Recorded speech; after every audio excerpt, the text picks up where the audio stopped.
The clock above the hostess stand read 11:47 p.m. when Isabel Morrison realized that $4 billion couldn't buy her a table on New Year's Eve. She stood in the marble-floored lobby of La Maison Étoilée, the most exclusive French restaurant in Manhattan, wearing a charcoal Loro Piana coat that cost more than most people earned in 3 months, and watched the maitre d', a silver-haired man named Philippe, whom she'd tipped $1,000 last Christmas, shake his head with genuine regret. "We are completely full, Madame Morrison. Every table has been reserved for weeks." The ambient noise pressed against her from all sides. Champagne glasses clinked. Couples leaned across candle-lit tables, fingers intertwined. A family of 4 laughed over shared plates of duck confit, the children's faces bright with the approaching magic of midnight. Everyone had somewhere to be. Everyone belonged to someone. Isabel had closed a $2.3 billion acquisition 3 hours ago. She'd been on a conference call with Singapore, London and Dubai, simultaneously negotiating terms that would reshape the software industry across 4 continents. 17 lawyers, 9 investment bankers, 2 CEOs who'd initially refused to even take her calls. She'd brought them all to the table through a combination of strategic brilliance and relentless pressure, never raising her voice once, never showing a flicker of doubt. And now she couldn't get a reservation at the restaurant where she'd hosted over 50 business dinners in the past 2 years. "I understand it's New Year's Eve. I'm willing to pay." Philippe raised one hand, the gesture both apologetic and final. "Price is not the issue, madame. We simply have no space." Perhaps if you had called ahead, she had called ahead. Or rather, her assistant Rebecca had called ahead 6 weeks ago, booking a table for 4 under the Morrison Technologies corporate account. But Rebecca had flown home to Chicago yesterday to spend the holidays with her family. And Isabel, who'd approved the time off without thinking twice, who'd assured Rebecca that she'd be fine, that she had plans, had only realized this morning that those plans had been a lie, she'd told herself. Her driver Marcus had requested New Year's Eve off 3 weeks ago. She'd approved that too. Why wouldn't she? The man had worked for her for 5 years, never complained, always arrived 10 minutes early. Of course, he deserved to spend the holiday with his grandchildren. So tonight, for the first time in 2 years, Isabel had driven herself. She'd gotten behind the wheel of the black Mercedes S-Class that lived in her private parking space beneath her Fifth Avenue penthouse, a car she'd purchased 18 months ago and driven perhaps a dozen times. She'd navigated through holiday traffic like any ordinary person, her hands gripping the steering wheel a little too tightly, her GPS announcing turns in that calm, automated voice that somehow made her feel more alone. She'd told herself it was an adventure, a change of pace, something spontaneous. She had not told herself it was loneliness. That word existed in other people's vocabularies, in the lives of people who hadn't built empires, who hadn't graced the cover of Forbes 3 times running. Lonely was for people who needed others. Isabel Morrison answered to no one needed. No one relied on no one. Except apparently she needed a reservation. "Thank you for your time." Her reflection stared back at her from the polished marble walls. Perfect makeup, flawless posture. The kind of self-possession that came from years of practice, from learning early that showing weakness was the same as losing. Her father had taught her that. Not through words, her father had never been much for words, but through absence, through the way he'd looked past her at dinner tables, through the report cards he'd signed, without reading through the piano recitals he'd missed for board meetings. "Your father is a very important man," her mother used to say, as though importance were a valid substitute for presence. Isabel had learned the lesson well. She'd become important too. More important than he'd ever been. Morrison Technologies had eclipsed his pharmaceutical company 3 years ago in market capitalization. She'd made sure the Wall Street Journal mentioned it. He'd sent flowers. No note, just flowers. She turned toward the exit, her heels clicking against the marble with measured precision, each step a tiny declaration of dignity. Around her, the restaurant hummed with life she wasn't part of. A couple in their 60s held hands across a table near the window, their fingers intertwined with the casual intimacy of decades. A young family, parents, 2 children shared a single dessert, 4 spoons diving into chocolate mousse while the kids giggled. A group of friends raised glasses in a toast, their faces luminous with champagne and promise, and the certainty that midnight mattered because they had people to kiss when the clock struck 12.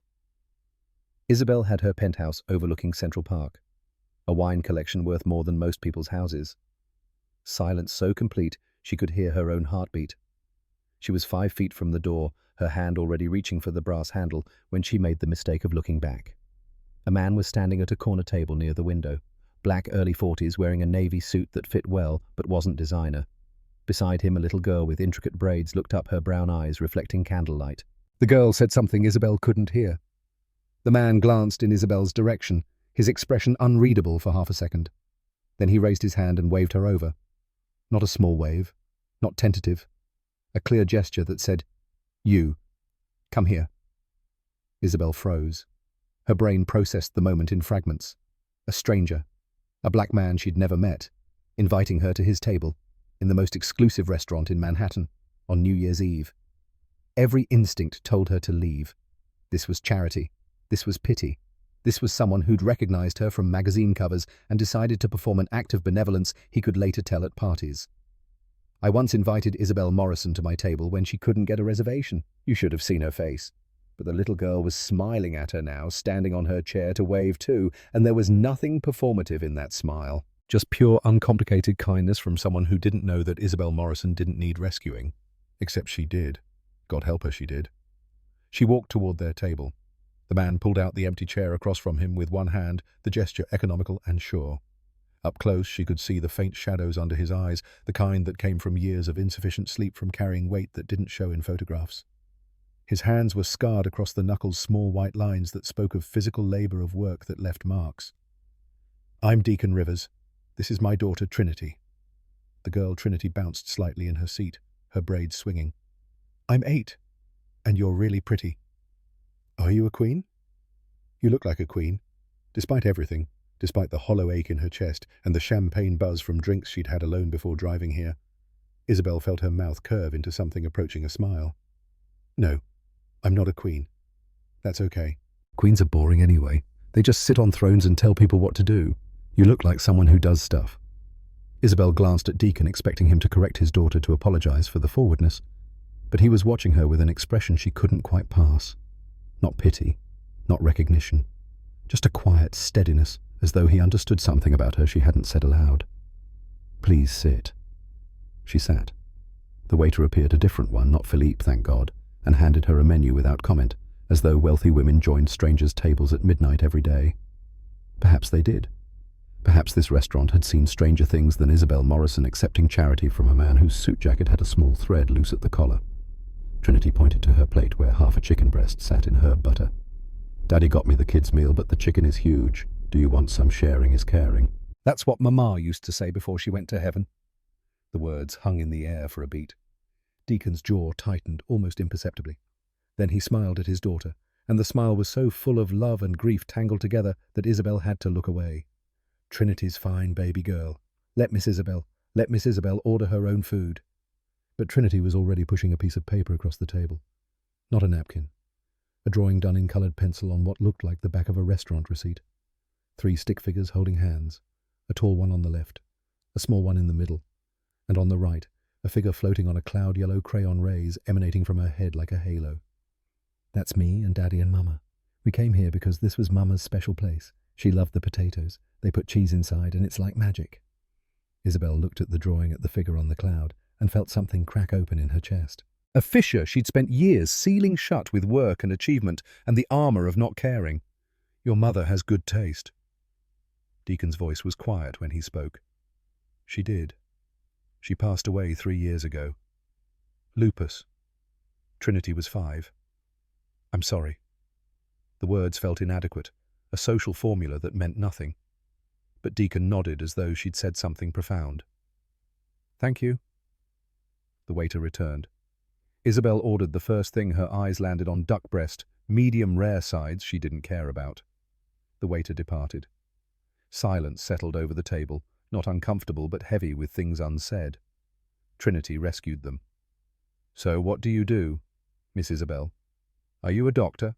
A teacher? Oh, are you a spy?" Deacon smiled, the first real smile Isabel had seen from him.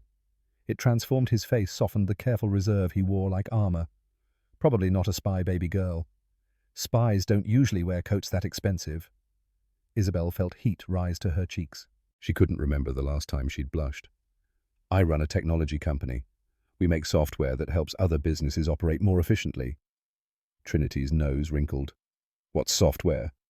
"It's computer programs, like the ones you use at school for math or reading." "Oh, so you make homework." The absurdity of it struck Isabel sideways. 4,300 employees, offices in 17 countries, annual revenue exceeding $9 billion, and to this 8-year-old she made homework. Something like that, yes. Deacon was watching her again with that unreadable expression. Trinity's school uses Morrison Tech's education platform. She's right, it's homework. But it's good homework. Adaptive. It meets kids where they are instead of assuming they're all the same. You know my company, I work in community development. We use data analytics to track outcomes for at-risk youth programs. Your platform isn't perfect, but it's better than most. There was no flattery in his voice. Just assessment, professional to professional. Isabel found herself sitting up straighter, leaning forward slightly. What would make it better? Deacon tilted his head, considering. Less focus on standardized metrics, more room for qualitative feedback. Not every kid who's struggling shows it the same way. Your algorithms optimize for grade improvement, but grades aren't always the problem. Sometimes the problem is hunger, or trauma, or a parent who's incarcerated. Software can't fix that. The words landed with the weight of lived experience. Isabel thought of the last product development meeting she'd attended 2 weeks ago, where her VP of engineering had presented a new machine learning model that predicted student success rates with 92% accuracy. Everyone had applauded. No one had asked what happened to the other 8%. You're right. We should do better. Deacon's eyebrows lifted slightly, as though he'd expected her to defend the product to pivot into corporate speak about market demands and development cycles. When she didn't, something in his posture eased. The food arrived. Trinity attacked her potatoes with the single-minded focus of children everywhere. Deacon cut his steak with methodical precision, each piece the same size. Isabel picked at her duck, which was perfectly cooked and tasted like nothing because her mind was elsewhere, circling around the question of how she'd ended up here at a stranger's table on the loneliest night of the year. Trinity looked up from her potatoes, cheese sauce on her chin. Miss Isabel, how come you were alone? Don't you have a family, Trinity? Deacon's voice held gentle warning. But Trinity persisted with the relentless curiosity of 8-year-olds who hadn't yet learned that some questions hurt. What I'm just asking. Everyone should have people on New Year's Eve. That's what you said, Daddy. You said nobody should be alone tonight. Had he said that? Was that why he'd waved her over? Not because he recognized her, not because he wanted something from her, but because his daughter had taught him to see loneliness and respond to it. Isabel set down her fork. I don't have a family. No, not anymore. My parents passed away a few years ago, and I was married once, but it didn't work out. How come, Trinity? This time, Deacon's voice was sharper, but Isabel surprised herself by answering. Because he wanted me to be someone I wasn't.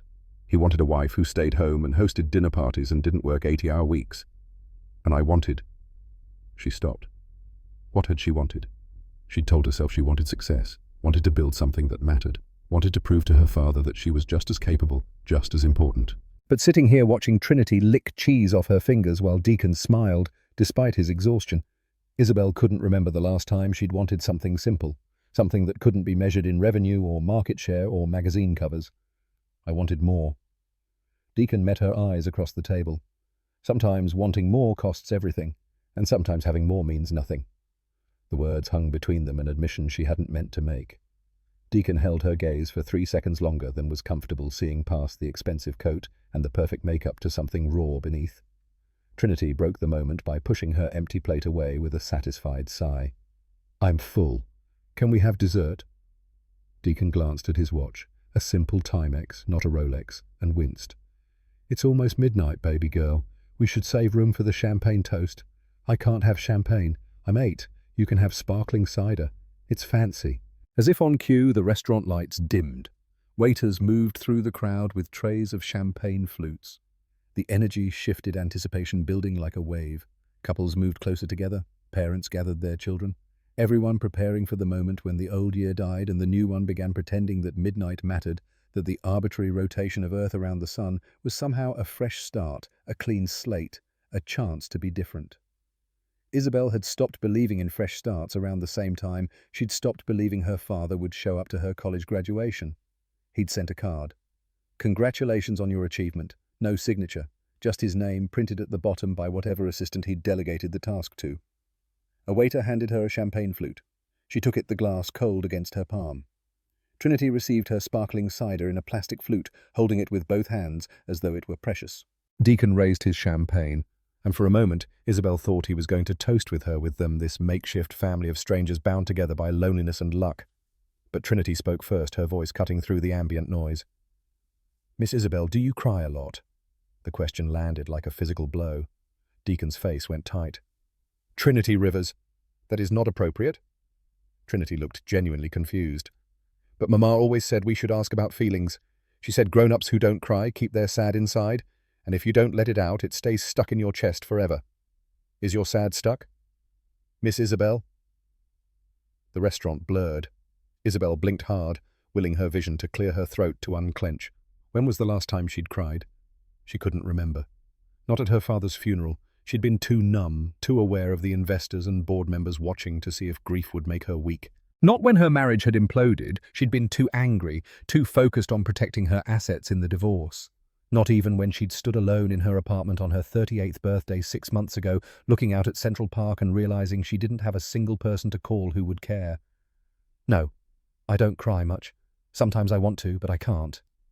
Trinity nodded solemnly, her eyes too wise for 8 years old. Mama used to say crying is like rain for the heart. It washes things clean. Maybe your heart needs rain. Deacon looked away, his jaw working. When he spoke, his voice was rough. Your mother was very wise. He was still looking away when the countdown started. 10, 9, 8. The restaurant erupted in noise, everyone shouting numbers in unison, the joy almost violent in its intensity. 7, 6, 5. Trinity stood on her chair, throwing her arms around Deacon's neck, and he caught her reflexively, holding her tight, his eyes closing. 4, 3, 2. Isabel watched them, this father and daughter who'd invited a stranger to their table because nobody should be alone tonight, and felt something inside her chest crack wider. Not breaking, opening. A door she'd kept locked for years, forcing itself ajar. 1. The restaurant exploded in cheers. Champagne corks popped. Strangers embraced. A jazz band in the corner launched into Auld Lang Syne, and everyone sang badly, joyfully together. Happy New Year. Daddy Trinity's voice was muffled against Deacon's shoulder. He held her for a long moment, his face pressed against her braids, and when he pulled back, his eyes were wet. Happy New Year, baby girl. Mama's watching. She's proud of you. Trinity turned to Isabel, her smile incandescent. Happy New Year, Miss Isabel. Before Isabel could respond, small arms wrapped around her shoulders. The hug was brief but fierce, the way only children hug without reservation or calculation with their whole selves. When Trinity pulled back, Isabel's throat felt impossibly tight. Happy New Year. Deacon extended his hand across the table. Isabel took it. His palm was warm, his grip firm. For one suspended moment as the old year died and the new one began, she felt something she hadn't felt in longer than she could remember. Not happiness. Not quite. But hope. The faint possibility that maybe somewhere beneath the armor and the achievement and the carefully constructed loneliness, she could still become someone capable of feeling rain. They stayed for another hour. Trinity fell asleep against Deacon's shoulder around 1 a.m., her plastic flute still clutched in one hand. He shifted her gently, arranging her head so her neck wouldn't hurt, the movements automatic with practice. Isabel watched the crowd. Thin, watched couples stumble out into the cold Manhattan night. Watched the waitstaff begin the slow work of cleaning up after celebration. You have a beautiful daughter. Deacon looked down at Trinity, his expression soft. She's everything. After Celeste died, I didn't know how I was going to do it. Single father, full-time job, a 5-year-old who kept asking when Mommy was coming home. But Trinity, she's stronger than me, smarter than me. She keeps me going when I want to stop. What do you do? For work, I run a non-profit called Second Chances Brooklyn. We help formerly incarcerated youth reintegrate into society, job training, education, counseling, helping them build lives instead of just surviving. That's important work. Deacon shrugged, but she could see the pride beneath his modesty. It's necessary work. The system's broken. We throw kids in jail for mistakes, then act surprised when they can't find jobs after. Someone has to help them find a different path. Isabel thought of her company's diversity initiatives, the glossy presentations her HR team gave about community investment. Morrison Technologies donated $2 million annually to various nonprofits. She'd approved the budget without reading the proposals, trusting her VP of Corporate Social Responsibility to handle the details. She couldn't name a single organization they funded. How do you measure success? Deacon smiled, but it was tired. That's the billion-dollar question, isn't it? Can't measure hope in spreadsheets, can't quantify someone believing they deserve a future. We track recidivism rates, employment outcomes, educational advancement. But the real success? That's the kid who walks into my office 6 months after release and tells me he got an apartment. That's the young woman who comes back to mentor the next group. That's the father who gets to see his daughter again because he learned how to stay clean. The waiter brought the check. Deacon reached for it, but Isabel was faster. Please, let me. His hand stopped mid-air. For a second, she saw something flicker across his face. Pride, maybe. Or the instinctive resistance of someone who'd learned early that accepting help came with strings attached. You're my guest. You shouldn't. You invited me to your table. That's the greatest gift anyone's given me in a long time. The least I can do is buy dinner. He studied her, weighing something she couldn't see. Then he nodded once, a sharp movement that was almost military. Thank you. She signed the check, $800, including tip, without looking at the total. Philippe appeared from somewhere, his face carefully neutral, to wish them Happy New Year.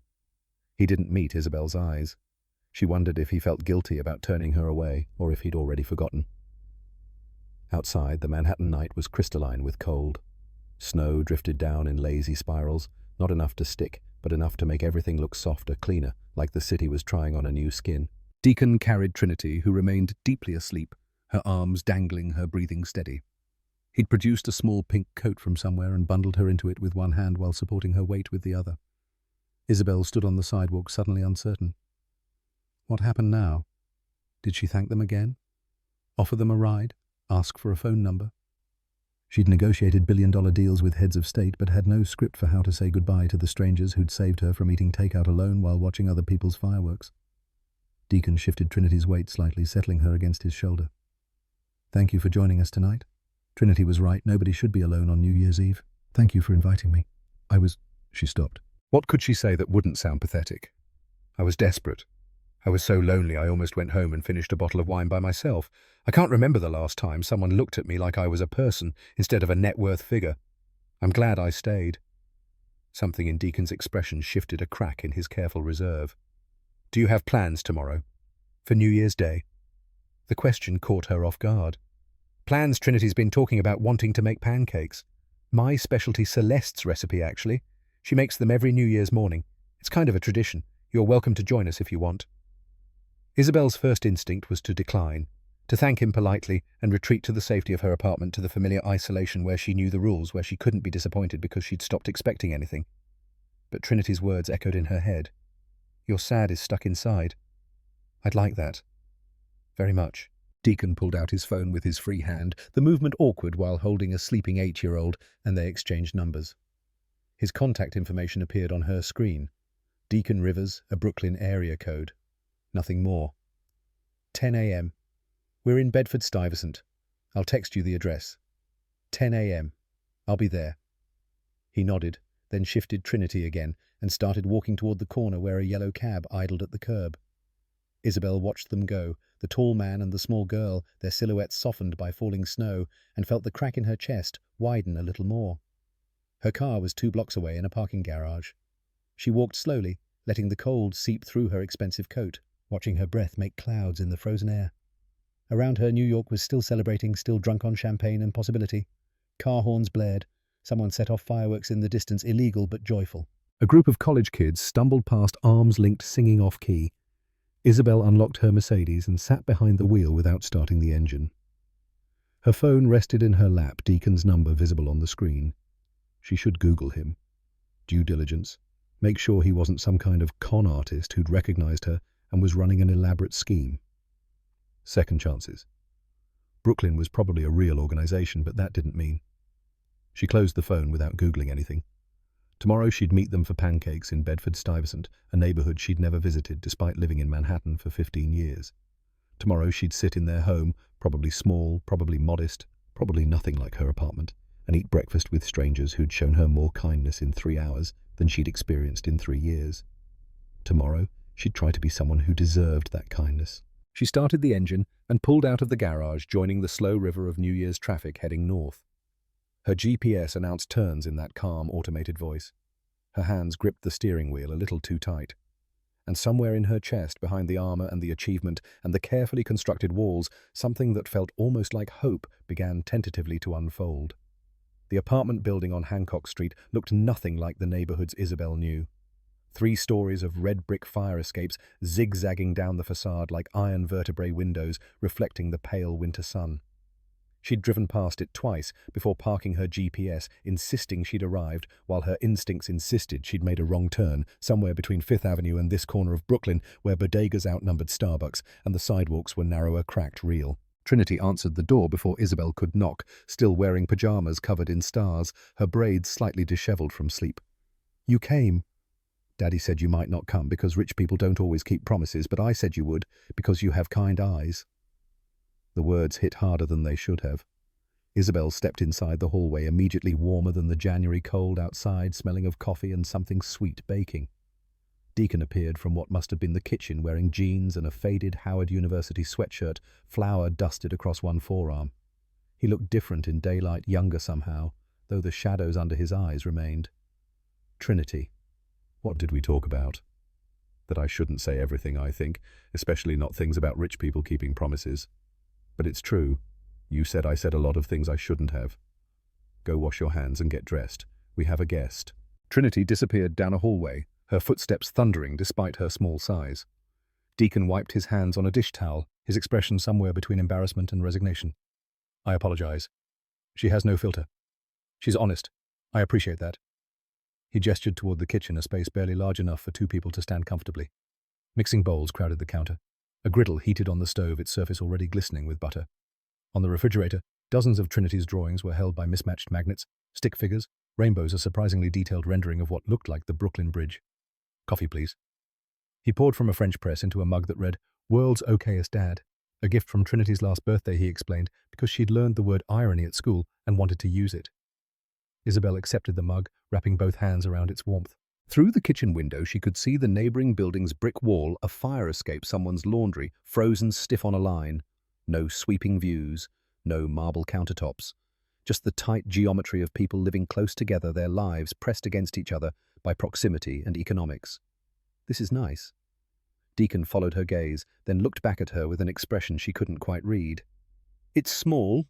2 bedrooms, 1 bathroom. Trinity's room is barely big enough for her bed and bookshelf. But it's ours. And the rent's stabilized, so they can't kick us out when the neighborhood gets trendy." There was an edge to his voice, something defensive and tired at once. Isabel understood suddenly that he was waiting for her to judge him to compare this modest apartment to whatever palace she'd imagined to find it lacking. "I meant the neighborhood. It feels alive. Real. Real. That's one word for it. Gentrification's another. 5 years ago, this block was all families who'd been here for decades. Now, there's a boutique coffee shop 2 streets over charging $8 for a latte. You don't like the coffee shop. I like that my neighbors can't afford to live here anymore. I like that Trinity's best friend Keisha moved to the Bronx last year because her grandmother's building got bought by developers. I like watching the neighborhood I grew up in turn into a playground for people who—" He stopped, jaw tightening, shook his head. "Sorry, you didn't come here for a lecture on urban displacement."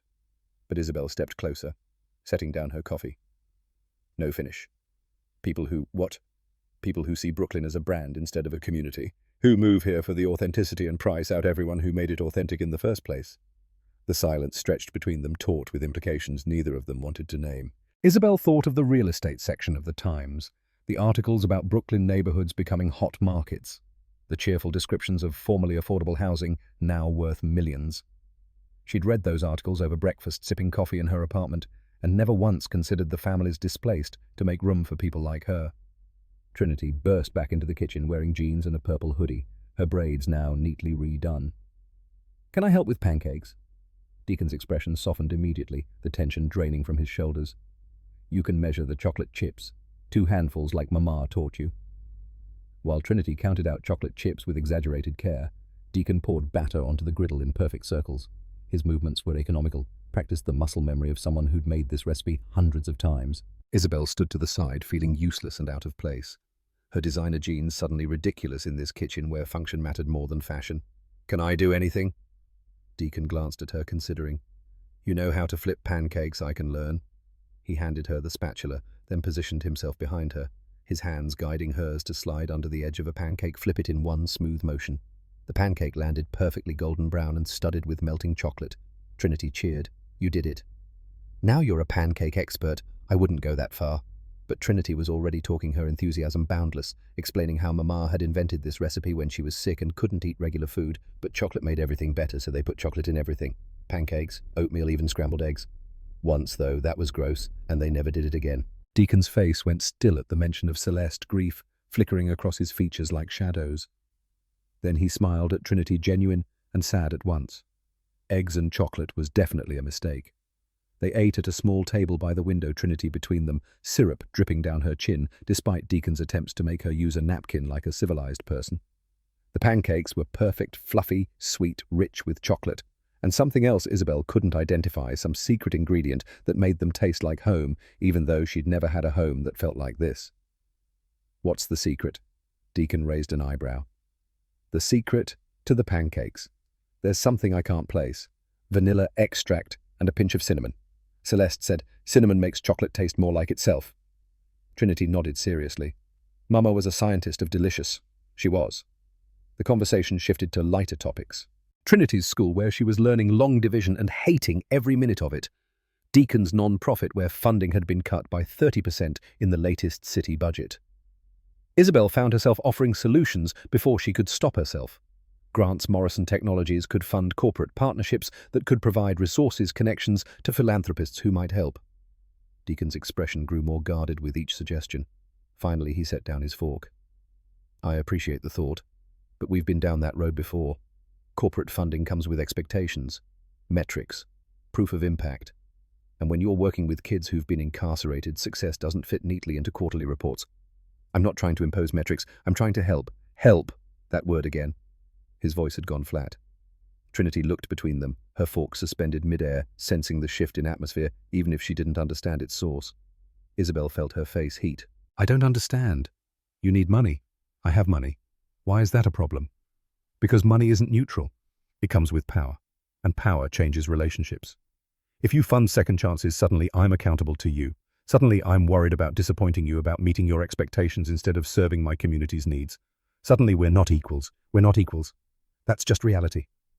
The words came out sharper than she'd intended. Deacon's eyes went hard. You're right. We're not. You have $4 billion and a penthouse on Fifth Avenue. I have a rent-stabilized apartment in Brooklyn and a non-profit that's always 2 months from closing. But that doesn't make your money more valuable than my work. It doesn't make your opinion more important than my expertise. I never said it did. You didn't have to say it. It's in every suggestion you make. Let me introduce you to philanthropists. Let me write a grant. Let me fix your problems because I have resources and you don't. Trinity's voice cut through the tension, small and worried. Are you fighting? They both looked at her. Deacon's expression softened immediately. No, baby girl. We're just having a grown-up conversation. It sounds like fighting. When grown-ups get quiet and their faces go hard, that's fighting. She wasn't wrong. Isabel took a breath, forcing herself to meet Deacon's eyes. I'm sorry. You're right. I was overstepping.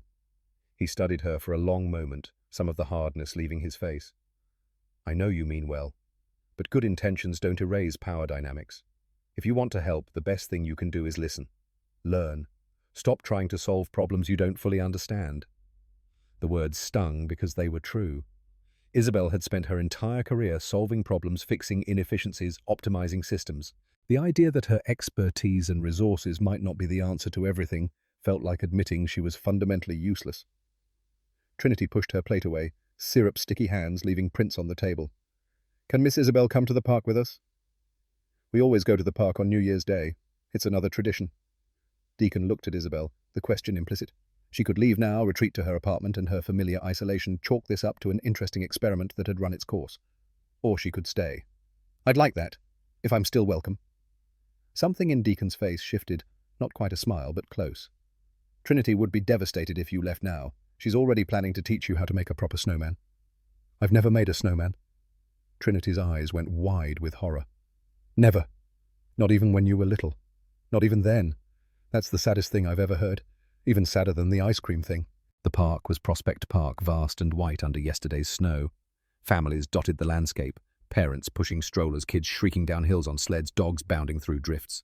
Trinity dragged Isabel toward an open expanse of untouched snow, already planning aloud where the snowman's eyes would go, whether to use stones or buttons if sticks were acceptable for arms, or if they needed to find something better. Deacon walked beside Isabel. hands shoved in his jacket pockets, his breath making clouds in the cold air. She doesn't get out much. Between my work schedule and finding childcare, I can afford most days it's school and home and that's it. What about family? Your parents? My mum's in Atlanta. She comes up twice a year, helps out when she can. But she's got her own life, her own health issues. And Celeste's parents, they moved to Florida after she died. Couldn't bear to stay in the city where everything reminded them of her. That must be lonely. He glanced at her, surprised by the observation. It is, but you do what you have to do. Trinity had already started rolling a snowball, her small hands packing snow with determined focus. Isabel knelt beside her, her expensive jeans immediately soaked through and helped push the growing sphere across the field. They rolled it until it was too heavy to move farther, then started on the middle section, Trinity giving instructions like a tiny foreman. No, Miss Isabel, you have to pack it tight or it'll fall apart. Like this, see? Her little hands demonstrated patting snow with methodical care. Isabel copied the motion, feeling ridiculous and strangely content at once. When was the last time she'd done something with her hands that didn't involve typing or signing documents? When had she last been outside in winter doing something purposeless, something that produced nothing of value except the act itself? Deacon helped lift the middle section onto the base, then the head onto the middle, the three of them working together to build something that would melt in a week, but mattered now in this moment to this child who'd lost her mother and found an hour of joy in making a frozen figure in the snow. We need a face, and arms, and a hat. Trinity raced off to find supplies, leaving Isabel and Deacon standing beside their half-finished creation. He was watching his daughter with an expression of such fierce love and exhaustion that Isabel had to look away. You're a good father. I'm a tired father. There's a difference. You're both. He turned to her, really looked at her for the first time since the kitchen argument. Why are you here, Isabel? The question caught her off guard. Because Trinity invited me. Because you make good pancakes. That's not what I'm asking. She knew what he was asking. Why was a billionaire CEO spending New Year's Day in a Brooklyn park building snowmen with strangers? What did she want from them? What was she getting out of this? I don't know. Honestly. Just last night at the restaurant was the first time in years I felt like a person instead of a portfolio, and I wanted more of that. His expression softened slightly. That's honest, at least. Trinity returned with treasures, stones for eyes, a stick for a smile, a broken branch for arms, a red scarf that Deacon immediately recognized as coming from his own neck, which Trinity had apparently removed without him noticing. For the snowman, Daddy. He's cold. I was wearing that. But he needs it more. You have a warm body. He's just snow. Hard to argue with that logic. They finished the snowman together, stepping back to admire their work. It was lopsided, one arm higher than the other, the face slightly asymmetrical. Perfect in its imperfection. Trinity took a picture with Deacon's phone, then insisted on taking another with all three of them in it, which required asking a passing jogger to help. In the photo, Trinity stood in the middle, arms around both Isabel and Deacon, her smile incandescent. Deacon looked tired but genuine, his usual wariness temporarily set aside. And Isabel looked like someone she didn't quite recognize. Younger somehow, less armored, almost happy. The next 3 weeks developed a rhythm Isabel had never experienced before. Coffee on Tuesdays at a Brooklyn cafe, Deacon liked Trinity in tow after school doing homework at a corner table while the adults talked. Saturday afternoons at various museums, Trinity asking endless questions about dinosaurs and planets and ancient civilizations. Deacon and Isabel taking turns explaining, arguing good-naturedly when their answers diverged. Isabel learned Trinity's favorite color was purple. Her favorite subject was art. Her favorite food was macaroni and cheese, but only the kind Daddy made, not the boxed stuff. She learned that Deacon had met Celeste at Howard, that they'd been broke and idealistic, and certain they could change the world. That Celeste had been a social worker before getting sick, that she'd fought lupus for 6 years before her kidneys failed, that Trinity had her mother's smile and her father's stubbornness. She learned that single parenting on a non-profit salary meant choosing between buying new shoes for Trinity and paying the heating bill on time. That Deacon's sister Nova, a public defender, sent money when she could, but was drowning in student loans. That some months he worked security shifts on weekends to make ends meet, Trinity spending those nights with a neighbor who babysat for $20 and occasionally forgot to feed her dinner. She learned that this was what real life looked like for most of the country, not penthouses and private drivers, not decisions about which vacation home to visit, but daily calculations of necessity, the algebra of survival, the constant weighing of needs against resources that never stretched far enough. and she learned with creeping horror that she wanted to fix it. The art supply incident happened on a rainy Tuesday in late January. Trinity had mentioned wanting real watercolors, the kind her art teacher used, not the cheap set from the dollar store that turned everything muddy. Isabel ordered a professional-grade set that night. Winsor & Newton, 48 colors, sable brushes, cold-press paper designed for wet media. $750 total, which seemed reasonable for quality materials. She brought it to their Saturday museum trip wrapped in brown paper because she'd forgotten wrapping paper existed until the moment she needed it. Trinity's eyes went wide when she opened it. These are real artist supplies, like actual professional paints. Deacon's face had already gone carefully neutral. Isabel, can I talk to you for a minute? He led her away from Trinity, who was examining each paint tube with reverent care toward a quieter corner of the museum's dinosaur hall. We talked about this. About what? About boundaries. About not using money to... They're just art supplies. She wanted better paints. I got her better paints. They cost more than I spend on groceries in 2 weeks. The number hit her like cold water. She'd known intellectually that they had different financial realities, but the specific comparison, her casual purchase equaling half a month of his family's food, made it visceral. I didn't think about it that way. That's the problem. You don't have to think about money. For you, it's just numbers in an account. For me, it's the difference between keeping the lights on and sitting in the dark. His voice was low but hard, each word precise with controlled anger. When you do this, you're saying what I provide isn't good enough, that Trinity deserves better than what I can give her. And maybe that's true. Maybe she does deserve Winsor & Newton paints and private art lessons and college funds that don't require loans, but that doesn't mean you get to swoop in and provide those things without asking me first. I was trying to help. You were trying to feel better about the gap between us. There's a difference. The words landed like a slap. Isabel felt her own anger rising, defensive and raw. That's not fair, isn't it? You see a problem, you throw money at it. That's what you do. That's your whole life. Fix inefficiencies, optimize outcomes, treat people like systems that need upgrading. I don't... You do. I've watched you with Trinity, suggesting better schools, better programs, better everything. As if better means more expensive. As if my love and my time and my presence aren't enough because they don't come with a price tag. Isabel's throat tightened dangerously. I never said that. You don't have to say it. It's in every gift you bring, every suggestion you make. You're trying to save us. From poverty, from struggle, from the reality of our lives. But we don't need saving. We need respect. The last word echoed in the cavernous hall. A family walked past, the parents giving them curious looks. Trinity remained absorbed in her paints, oblivious to the adults arguing 20 feet away. Isabel forced herself to breathe, to think past the defensive anger. You're right. Deacon blinked clearly, having expected continued argument. I'm right. About all of it. I was trying to fix problems I don't understand. I was making myself feel better by spending money, and I was disrespecting your choices as a father. His posture shifted slightly, surprise softening the hard line of his shoulders. Okay. I didn't expect you to just agree. What did you expect? Honestly? For you to get defensive? Tell me, I'm being ungrateful, that I should be glad someone cares enough to help. Have people told you that before, more times than I can count? Rich donors who think their money buys them the right to tell me how to run my non-profit, who get offended when I turn down their help because it comes with strings attached. Isabel looked at Trinity, still absorbed in her paints. What do you want me to do? Take them back? Deacon followed her gaze, his expression conflicted. No, she's already in love with them.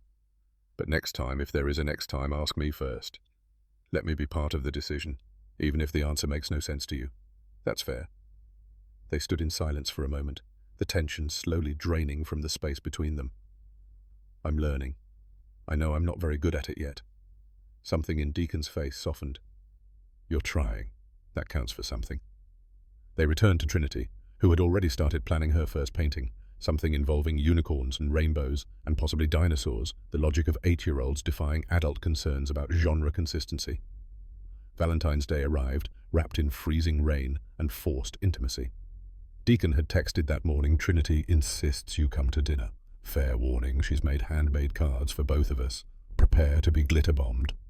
Isabel arrived at 6, carrying flowers she'd second-guessed 5 times, too expensive, too formal, too date-like, when this wasn't a date. But Trinity loved them immediately, finding a vase and arranging them with artistic precision while explaining that red roses meant love, pink meant admiration, and white meant friendship, so the mix meant they were becoming a family. The word hung in the air. Deacon's face flickered with something complicated. Isabel focused on removing her coat, buying time to steady her voice. That's a beautiful way to think about it. Dinner was spaghetti and meatballs. Trinity's favourite served on mismatched plates with paper napkins folded into elaborate shapes that Trinity had learned from YouTube. The apartment smelled of garlic and tomato sauce, warm and domestic, in ways that made Isabel's apartment feel like a sterile museum by comparison. After dinner, Trinity presented her cards. For Deacon, a construction paper heart covered in glitter with the words, "World's Best Daddy," in careful printing. For Isabel, a more elaborate creation. A folded card showing a family of 3 holding hands with the message, "Thank you for making Daddy smile again." Isabel's vision blurred. She blinked hard, willing herself not to cry in front of an 8-year-old who'd made a card with such earnest affection. "This is the most beautiful card anyone's ever given me." Trinity beamed, then announced she was tired and needed to go to bed, a transparent attempt at giving the adults alone time that was both adorable and mortifying. Deacon walked her through her bedtime routine, while Isabel cleared dishes, the domestic choreography feeling both foreign and natural at once. When he returned, she was washing plates by hand, his kitchen too small for a dishwasher, the hot water turning her hands pink. "You don't have to do that. I want to." He picked up a towel and started drying the two of them, working in companionable silence. Through the thin walls, they could hear Trinity singing to herself, a song about friendship from some animated movie. "She talks about you constantly. At school, to the neighbors, to strangers in the grocery store. Miss Isabel this, Miss Isabel that. Is that a problem?" Deacon set down a dried plate, his expression serious. "I don't know yet." The honesty cut deeper than deflection would have. Isabel turned off the water, drying her hands, forcing herself to meet his eyes. "What are you worried about? That you'll get bored? That this, whatever this is, will stop being interesting? That you'll realize you don't actually want to spend your weekends in Brooklyn with a single father and his daughter? And Trinity will be the one hurt when you leave." The words were careful, measured, but underneath them ran a current of fear that had nothing to do with Trinity and everything to do with Deacon himself. He was terrified of hoping, of wanting something that seemed impossible, of letting someone close enough to destroy him when they inevitably left. Isabel stepped closer, erasing the safe distance between them. "I'm not bored. I'm terrified." "Of what?"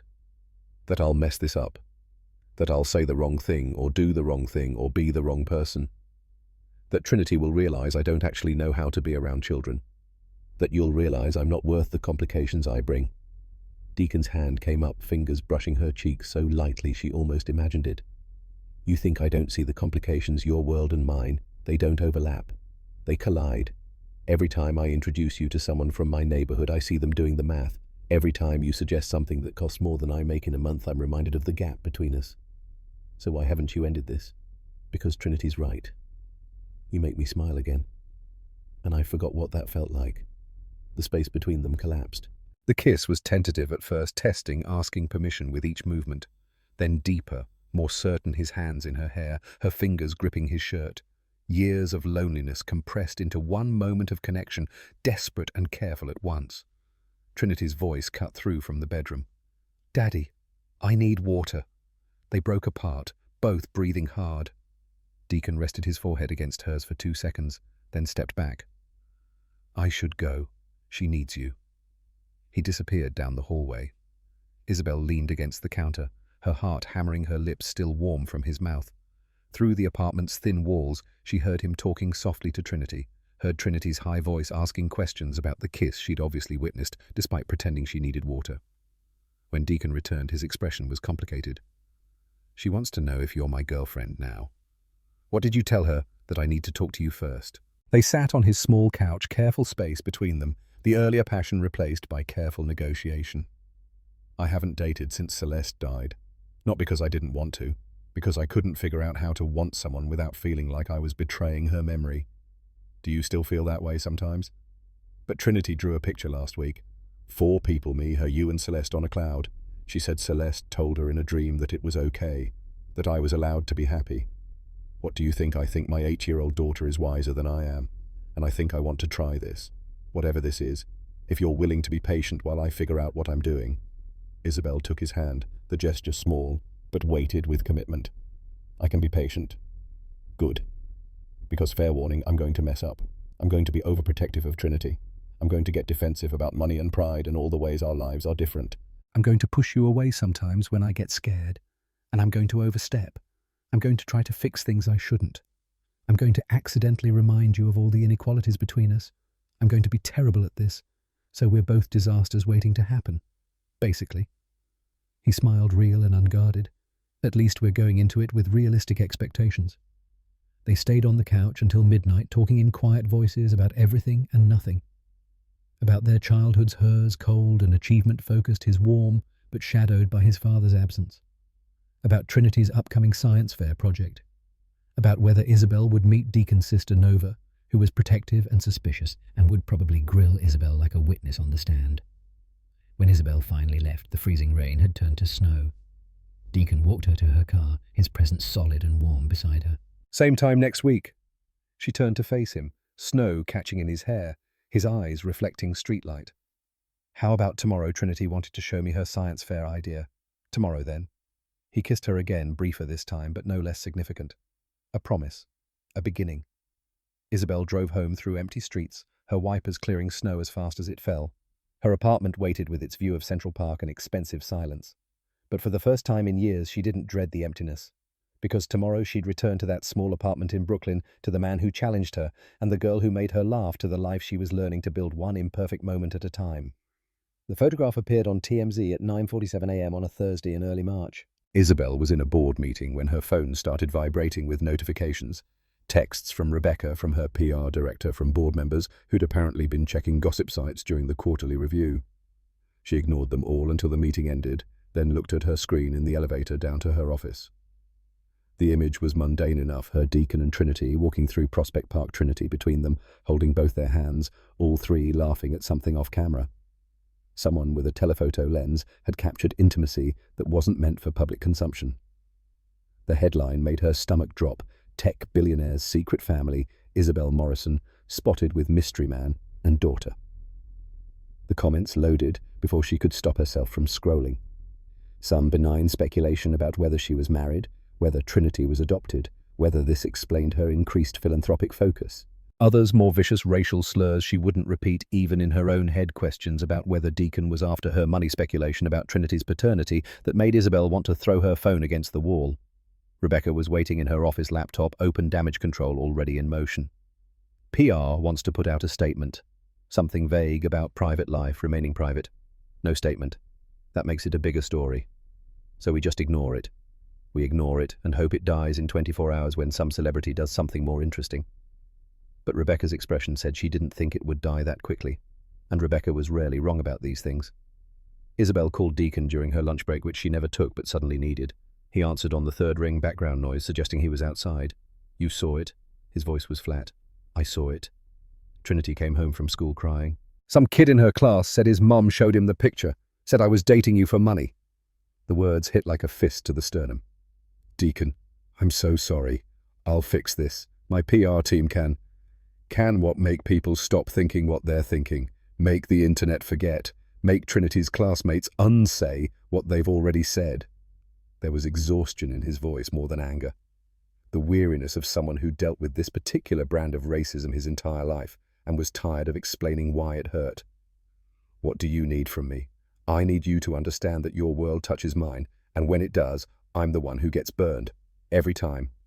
That's not fair, isn't it? You'll deal with some gossip for a week. I'll deal with people looking at me differently for the rest of my life in this neighborhood. Trinity will deal with kids at school treating her like a curiosity. That's not equal impact. Isabel pressed her palm against her office window, the glass cold and unforgiving. So what are you saying? I'm saying I need time. To think. To figure out if I can handle this. And Trinity's asking why Miss Isabel hasn't come over. I don't know what to tell her.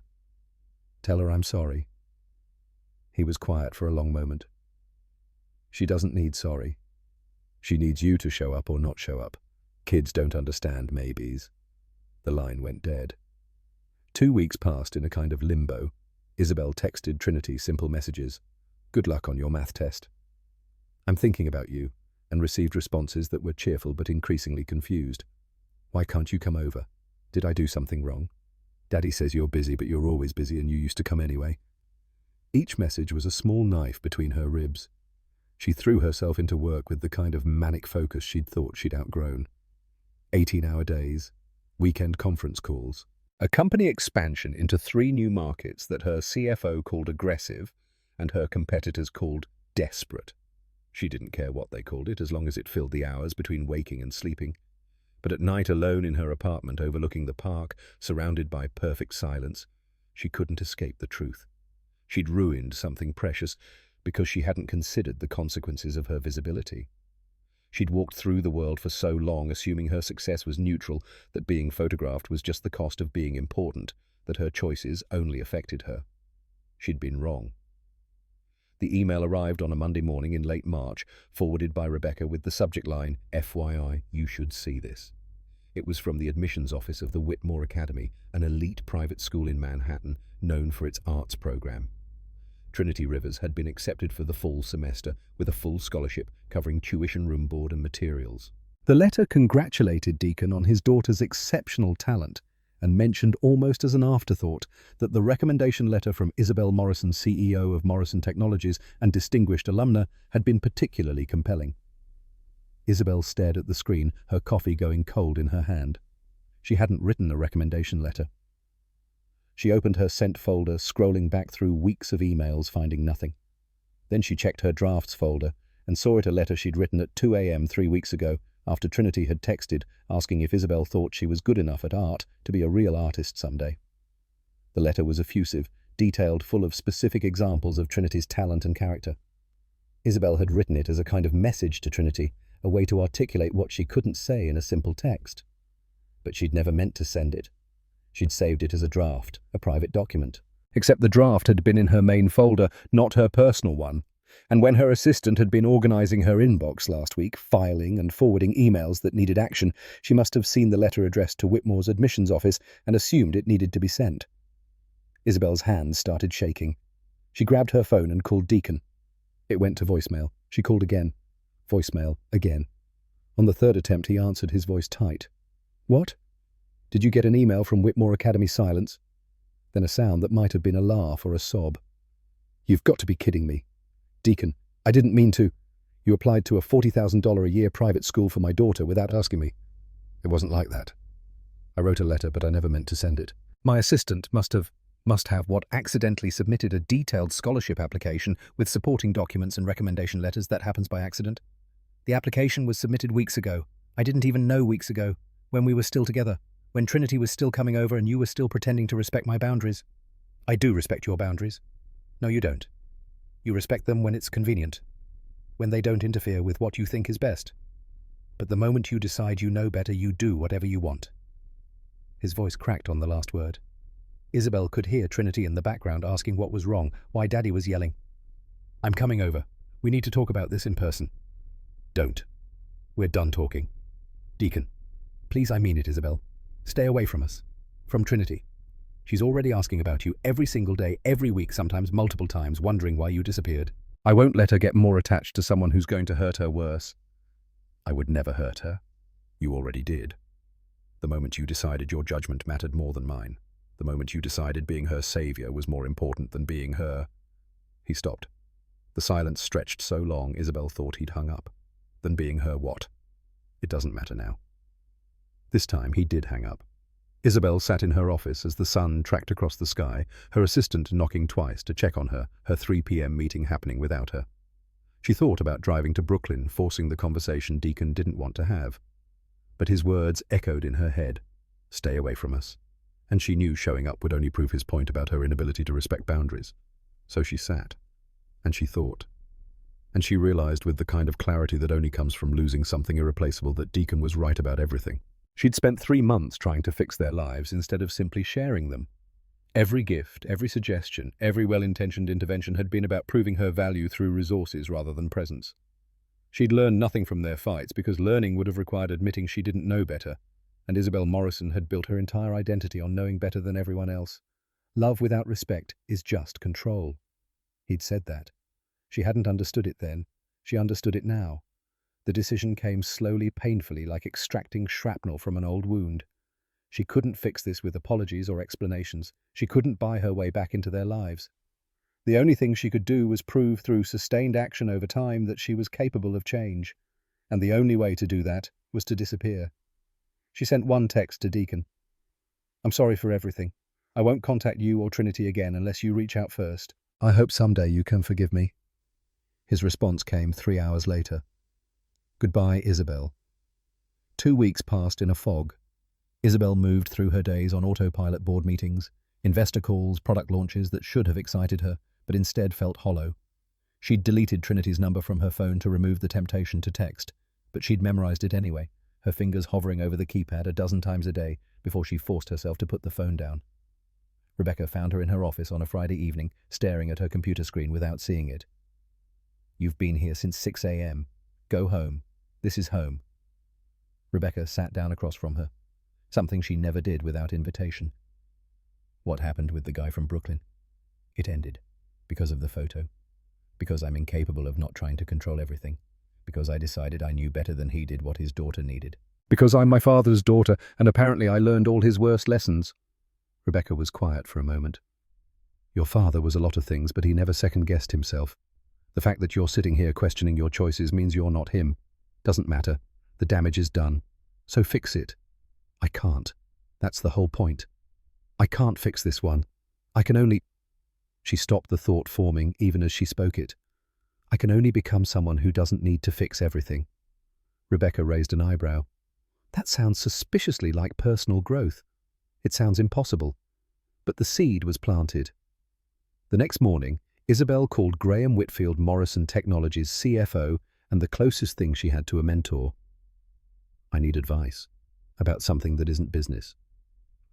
They met at a coffee shop in Midtown Neutral Territory, where neither of them had the advantage of executive authority. Graham listened without interrupting while she explained the whole story. New Year's Eve, the pancakes, the growing relationship, the photograph, the scholarship disaster. When she finished, he was quiet for a long time, stirring his coffee with mechanical precision. "You know why I've worked for you for 12 years? Because I pay you well. Because you're brilliant at solving problems. You see inefficiencies others miss. You optimize systems that seem unsalvageable. It's a gift. But relationships aren't systems. People aren't problems to optimize. And love isn't about being the smartest person in the room. So what is it about?" Graham smiled, sad and knowing. "Being wrong. Being uncomfortable. Letting someone else be right even when you're convinced they're not. Trusting that their expertise in their own life matters more than your resources." "How do I learn that?" He shrugged. "Therapy, probably. And practice. Lots of practice." She started therapy the following week. Dr.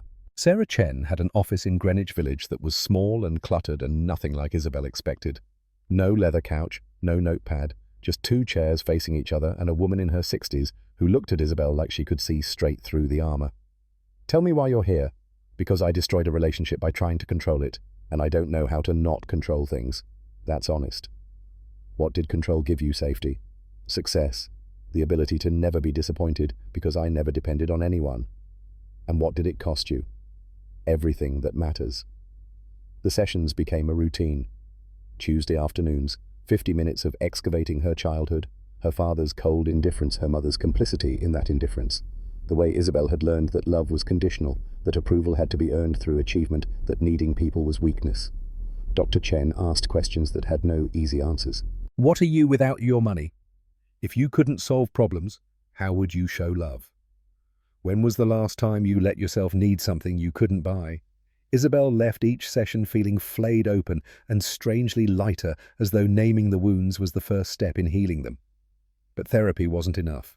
She needed to prove to herself, not to Deacon, not yet, but to herself, that she could be useful without being controlling, that she could give without taking, that her value as a human being wasn't measured in the problems she solved.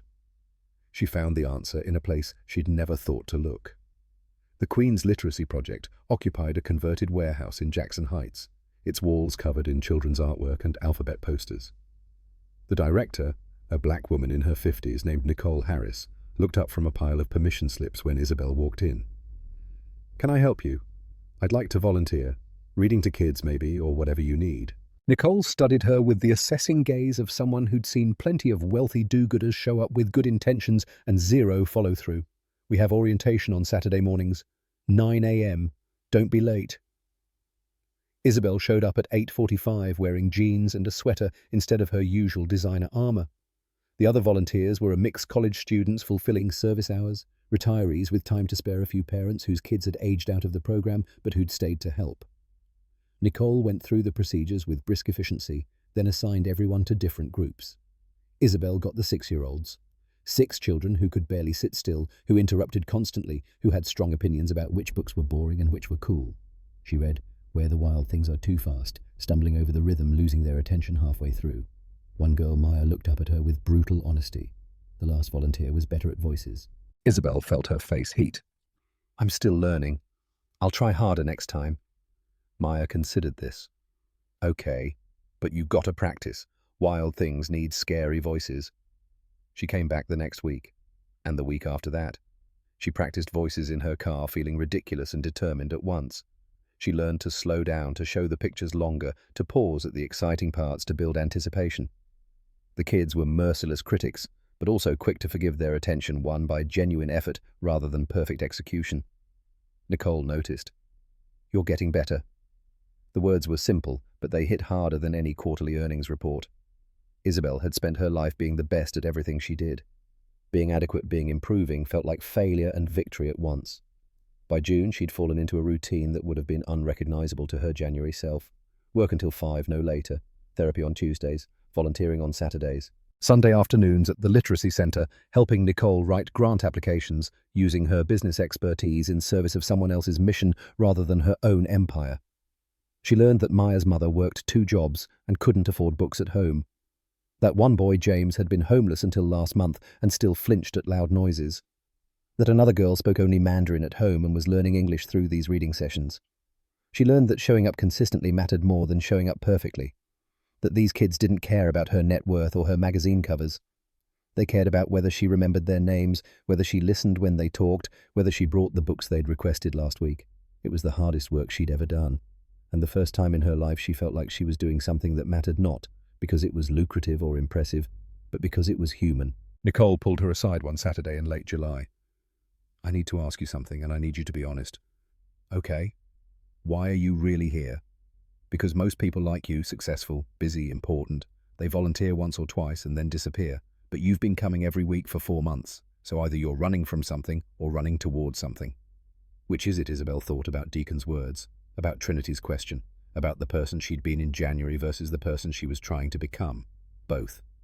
I'm running from the person who thought she could fix everything, and toward the person who can be present without needing to be useful. Nicole nodded slowly. That's honest. I respect that. In August, Nicole mentioned needing a grant writer for a major foundation application. Isabel offered immediately, then caught herself. Actually, I could help write it. But would it be better if I just connected you with someone who specializes in non-profit grants? Someone who understands the language foundations want to hear? Nicole smiled, something approving in her expression. That would be better, yes. But I'd still like your input on the budget section. You're good with numbers. Isabel connected Nicole with 3 different grant consultants, paid for their services anonymously through a third-party fund, and then worked with Nicole on the budget as requested, no more, no less. When the grant came through in September, $50,000 over 2 years, the celebration in the warehouse was loud and joyful, and Isabel cried in her car afterward because the success felt different than any she'd experienced before. Shared. Collaborative. Not about her at all. She was better. Not healed, not fixed, but better. Slowly learning that her value didn't depend on being the smartest or the richest or the most capable person in any room. Learning that sometimes the most important thing she could do was get out of the way. But she still thought about Deacon and Trinity every single day.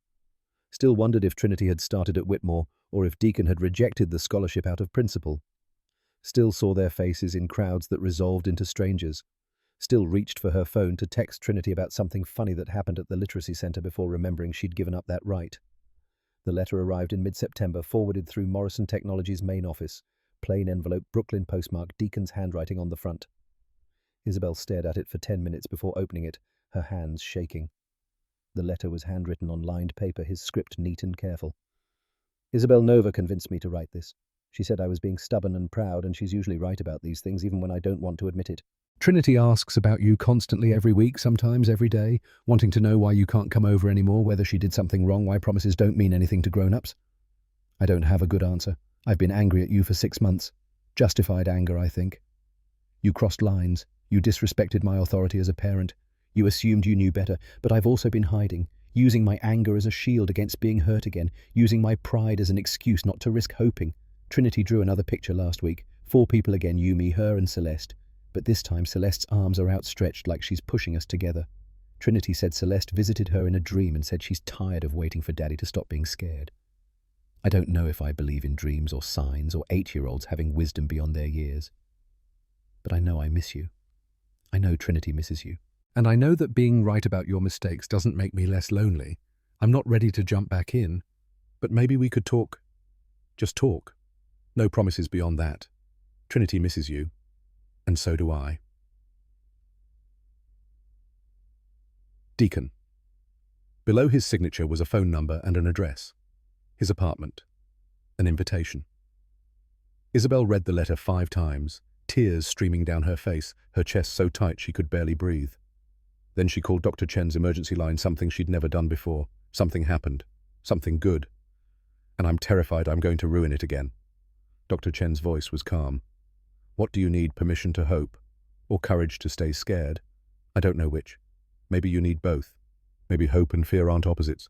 Maybe they're just different ways of caring about the outcome. Isabel wrote back that night, her own handwriting shakier than Deacon's had been. Deacon, thank you for writing. I don't deserve your willingness to try again, but I'm grateful for it. I've been in therapy since April, learning why I do what I do. Learning that control was my way of never being vulnerable enough to be hurt. Learning that I spent my whole life trying to earn love through achievement because I never learned that love could just be given. I've been volunteering at a literacy centre in Queens. Nobody there knows who I am. I'm just Isabel who reads to first graders and sometimes does funny voices, but usually just adequate ones. It's the most important work I've done in my life. I'm not the same person I was in March. I'm not sure I'm good enough yet to be someone Trinity should trust. But I'm working on it. Every day. I would like to talk. I would like to try. I'm still terrified of messing up. But I'm learning that being terrified and trying anyway is maybe what courage looks like. Tell Trinity I never stopped thinking about her. And tell her I'm sorry for breaking my promise. I'll spend the rest of my life trying to keep the next one. Isabel. She mailed it the next morning, then spent 3 days checking her phone, obsessively jumping at every notification. When Deacon's text finally came, it was simple. Coffee on Saturday, 10 a.m. There's a place in Park Slope. She sent back, I'll be there. The coffee shop was small and crowded, the kind of place where people lingered over books and laptops. Deacon was already there when she arrived, sitting at a corner table, his hands wrapped around a mug that looked like it had been empty for a while. He looked different. Older, maybe, or just more tired. The shadows under his eyes had deepened. But when he saw her, something in his expression softened. She sat down across from him, her own coffee untouched between them. Hi. Hi. The silence stretched, not quite comfortable, but not hostile either. Searching. You look good. You look exhausted. He smiled slightly. Single parenting. It doesn't get easier. How's Trinity taller? Smarter. More opinionated. She started at her regular school, not Whitmore. I turned down the scholarship. I'm glad. That should have been your choice. He nodded, some tension leaving his shoulders. She asked me to bring you something. He pulled out a folded piece of paper. Another drawing. This one showed 3 figures holding hands with a 4th floating on a cloud above them, both arms extended downward in what looked like blessing. Along the bottom in Trinity's careful handwriting. Sometimes people make mistakes. That doesn't mean they stop being family. Isabel's vision blurred. She forgives easier than I do. She hasn't been hurt as much. Yet. The word hung between them, weighted with all of Deacon's fear. I won't hurt her again. I can't promise I won't make mistakes. But I promise I'll never again decide I know better than you about what she needs. Words are easy. I know. That's why I'm not asking you to trust me yet. I'm asking for a chance to prove I've changed. He studied her for a long moment, his expression unreadable. Tell me about the literacy centre. So she did. About Maya and James, and learning to read slowly, to do voices, to show up week after week, even when she felt inadequate. About Nicole and the grant and the small triumph of being useful without being in charge. about how terrifying and liberating it was to be just one person in a room full of people no more or less valuable than anyone else. Deacon listened without interrupting his coffee going cold while she talked. When she finished, he was quiet for a long time. "You really have changed." "I'm trying. Every day." "Why?"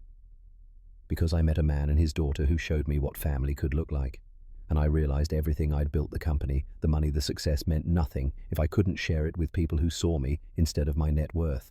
He leaned back, something complicated crossing his face. "I've been seeing someone too." "A therapist," Nova insisted. "Said I was using grief as armor and pride as a weapon. What did you learn? That I was terrified of losing someone I love again.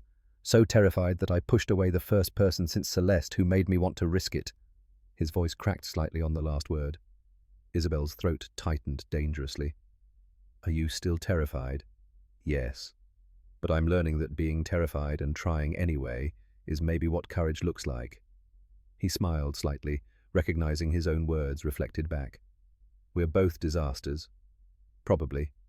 But maybe disasters who are trying to be better." He reached across the table, his hand palm up between them. An offering.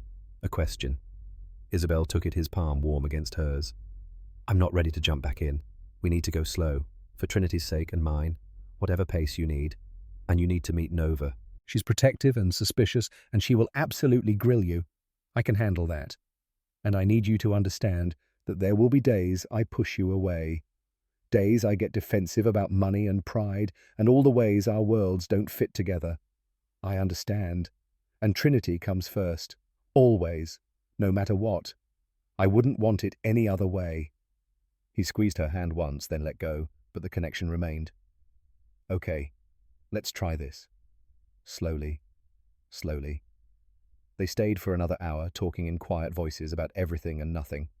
About his nonprofit's latest success story, a young man who'd gotten into community college and was studying to be a teacher. About her company's new education initiative that focused on qualitative outcomes rather than just test scores. About whether Trinity would like to visit the literacy center sometime, not as a student, but as a helper. When they left, the October afternoon was crisp and bright. They walked to the corner together, neither quite ready to separate. "Same time next week," Isabel smiled. "How about tomorrow? I promised Trinity I'd show her pictures of the kids at the literacy center. She wanted to see what they were reading." He smiled back, genuine and unguarded. "Tomorrow, then." This time when he kissed her, it was different from their first kiss. Less desperate. More certain. A promise being rebuilt one careful moment at a time. Isabel drove home through Brooklyn's narrow streets past bodegas and brownstones and people living lives pressed close together by choice and necessity. Her apartment waited with its view of the park and its expensive silence. But tomorrow she'd return to Deacon's small apartment, to Trinity's eager questions, and Deacon's careful hope to the life she was learning to build, not through control or fixing or being the smartest person in the room, but through presence and patience and the hard work of becoming someone worthy of being loved. The sun was setting over the East River when she finally pulled into her parking garage. She sat in her car for a moment, Trinity's drawing resting on the passenger seat. Sometimes people make mistakes. That doesn't mean they stop being family. She picked up her phone and texted Deacon, "Thank you for giving me another chance. I won't waste it." His response came immediately. "We'll figure it out together. Together." The word felt like a gift she was finally ready to receive.